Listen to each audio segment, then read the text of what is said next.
राजस्थान के जयपुर और अलवर के बीच पड़ने वाला भानगढ़ का किला भारत की सबसे डरावनी जगहों में से एक मानी जाती है। इस जगह के बारे में लोगों का कहना है कि रात में 12 बजे के बाद यहाँ पर भूतों का डेरा लगता है और यहाँ पर कोई भी रात नहीं गुजार सकता, क्योंकि जो भी यहाँ पर रात के वक्त रुकता है सुबह उसकी मौत हो जाती है। भानगढ़ के इस किले के ऊपर कई सारी टीवी सीरियल बन चुके हैं।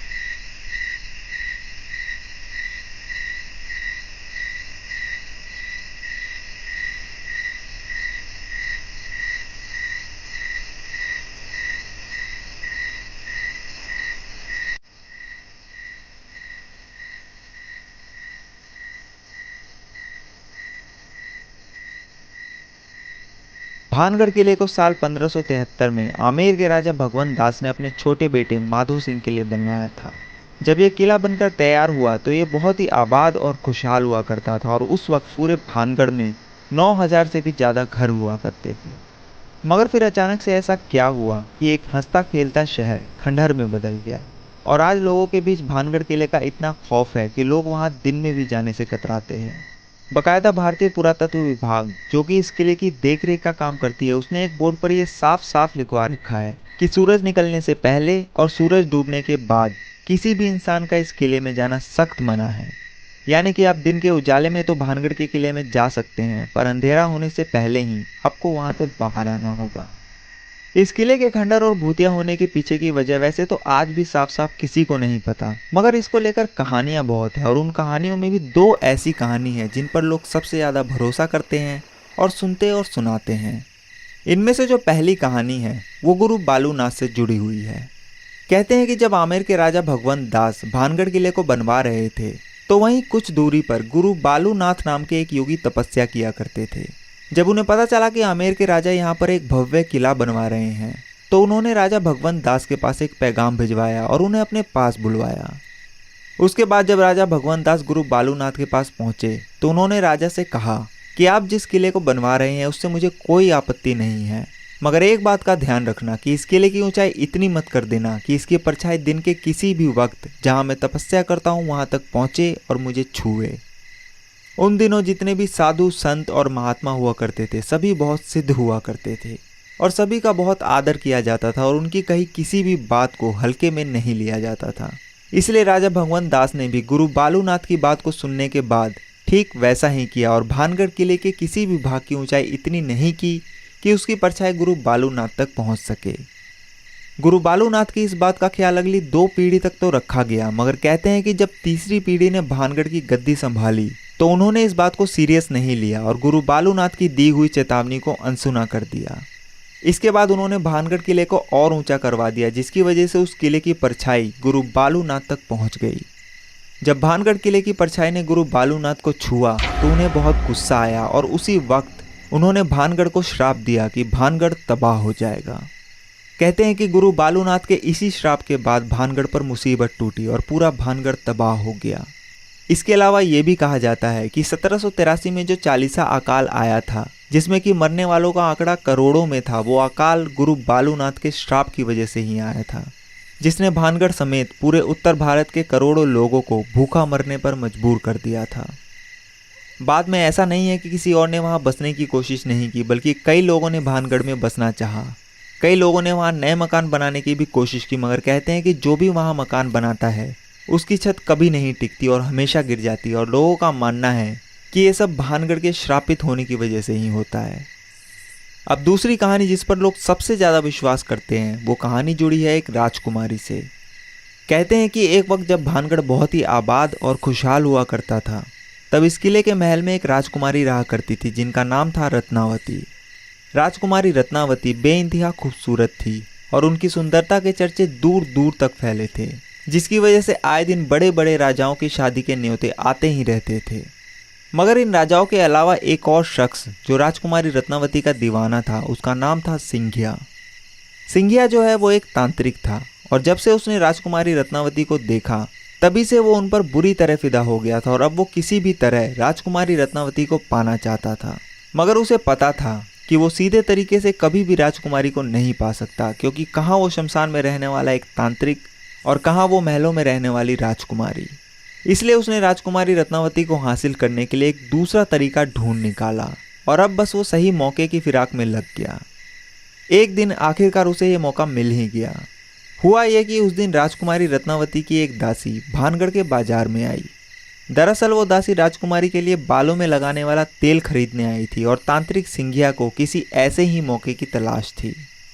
जब वो दासी राजकुमारी के लिए तेल खरीदकर वापस जाने लगी तो तांत्रिक सिंघिया ने उस दासी को किसी बहाने से रोक लिया और क्योंकि वो तंत्र मंत्र की विद्या में माहिर था, इसलिए जो तेल दासी ने राजकुमारी रत्नावती के लिए खरीदा उसने उस तेल के ऊपर चुपके से काला जादू कर दिया।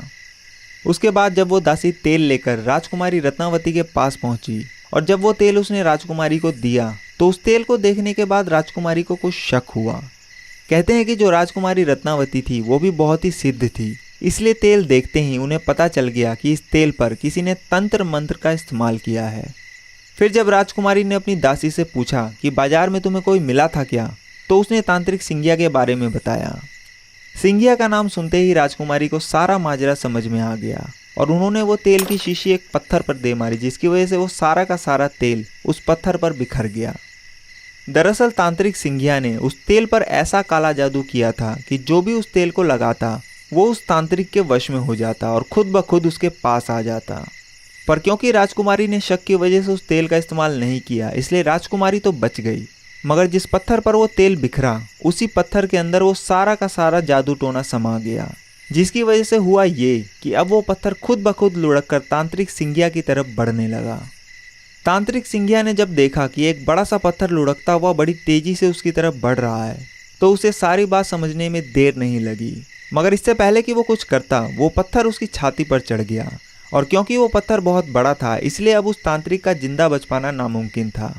पर मरते मरते उसने एक श्राप दिया और कहा कि राजकुमारी रत्नावती सहित इस भानगढ़ के सभी लोग मारे जाएंगे और इन सभी लोगों की आत्माएं ताउम्र भानगढ़ के किले में भटकती रहेगी।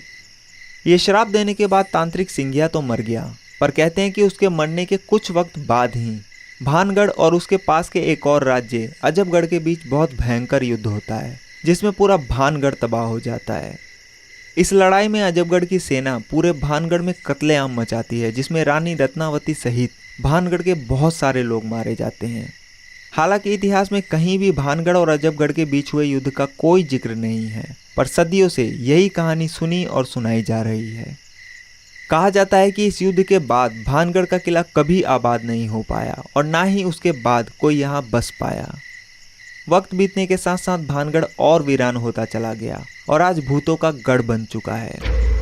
कहते हैं कि युद्ध में मारे गए सभी लोगों की आत्माएं आज भी भानगढ़ में मौजूद है।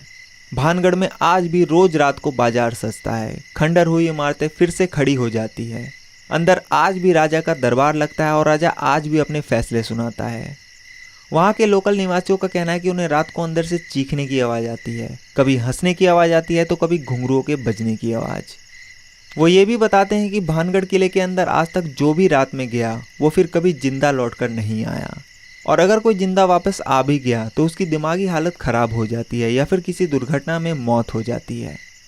इसके अलावा एक और चीज़ जो इस किले के बारे में मशहूर है वो ये कि जब भानगढ़ और अजबगढ़ के बीच युद्ध हुआ तो उस वक्त बहुत सारा खजाना भानगढ़ के किले में छिपाया गया ताकि बाद में जब भी मौका मिले उसे वहाँ से बाहर निकाला जा सके। और इसी खजाने को आम लोगों की नज़र से बचाने के लिए यह अफवाह फैलाई गई कि भानगढ़ किले में आत्माओं का वास है। पर क्योंकि भानगढ़ और अजबगढ़ के बीच हुए युद्ध का कोई इतिहास है ही नहीं, इसलिए वहाँ किसी खजाने के छिपे होने की बात में कितनी सच्चाई है उस पर भी सवाल खड़े होते हैं। एक कमाल की बात और कि हर किले का शुरू से लेकर अंत तक अपना एक इतिहास होता है। भानगढ़ का किला कैसे और किसने बनवाया इसका तो इतिहास है, मगर यह तबाह कैसे हुआ इसका इतिहास में कोई जिक्र नहीं है, और यही चीज़ भानगढ़ के किले को और रहस्यमयी बनाती है। दिन में भानगढ़ घूमने गए लोगों में से कई लोग ये बताते हैं कि उन्हें ऐसा लगता है जैसे उनका कोई पीछा कर रहा हो। ऐसा लगता है जैसे वहाँ कोई ना दिखाई देने वाली शक्ति मौजूद हो। भानगढ़ में जो नर्तकियों की हवेली है उसमें से किसी को घुंघरूओं के बजने की आवाज़ आती है। किसी को ऐसा लगता है जैसे उनका कोई गला घोट रहा हो, तो कोई कहता है कि जब वो राजकुमारी रत्नावती के कमरे में गया तो उसे वहाँ थप्पड़ पड़े। इन खबरों के आने के बाद तब से लेकर अब तक कई बड़े न्यूज़ चैनल की टीम और पैरानॉर्मल सोसाइटी ऑफ इंडिया के लोग रात के वक्त वहां जाकर भानगढ़ की पड़ताल कर चुके हैं। वो सभी लोग अपने साथ भूतों या आत्माओं की मौजूदगी बताने वाला डिवाइस भी लेकर गए। उनकी पड़ताल में उन्हें भानगढ़ के किले में नेगेटिव एनर्जी तो मिली, मगर वहाँ किसी आत्मा का वास है या नहीं इसका कोई सबूत नहीं मिला। और ना ही उन्हें वहाँ कोई सजे हुए बाजार दिखे और ना ही कोई राजा का दरबार। उनके हिसाब से लोगों ने भानगढ़ के बारे में जो कुछ भी सुना या पढ़ा है, सिर्फ उसी की वजह से लोगों को ऐसा भ्रम होता है कि वहाँ कोई मौजूद है और अलग अलग चीज़ें महसूस होती है या फिर सुनाई देती है। इसके अलावा भारत सरकार की तरफ से रात के वक्त किले में एंट्री बैन करने की वजह से भी इन भूत प्रेत वाली बातों को हवा मिली। मगर वहीं दूसरी तरफ लोग आज भी इन किस्से और कहानियों को सच मानते हैं और उनके हिसाब से भानगढ़ के किले में आज भी भूतों और आत्माओं का वास है। कुल मिलाकर आज भी ये किसी को नहीं पता कि आखिरकार 300 साल पहले भानगढ़ में ऐसा क्या हुआ था कि वो ऐसा वीरान और खंडहर बन गया और पूरे भारत की सबसे डरावनी और भूतिया जगह कहलाने लगा।